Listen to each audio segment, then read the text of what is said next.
z pohľadu duše, a my sme duša. My sme duša vo fyzickom tele. Z pohľadu duše tento život je ako keby iba žmurknutie jedného oka.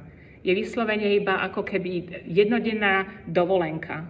A my sme sem prišli, my sme si zvolili tento život, my sme si ho naplánovali, my sme sa neinkarnovali, nenarodili našim rodičom len tak, že bum, tu ma máte.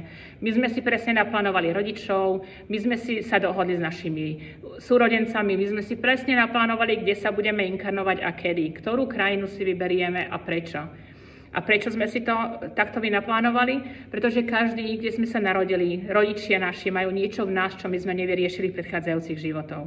Čiže keď nás niečo stimuluje, keď naozaj niečo nám nesedí voči našim rodičom, je to preto, lebo my to máme v sebe a sme sa rozhodli to riešiť tento život.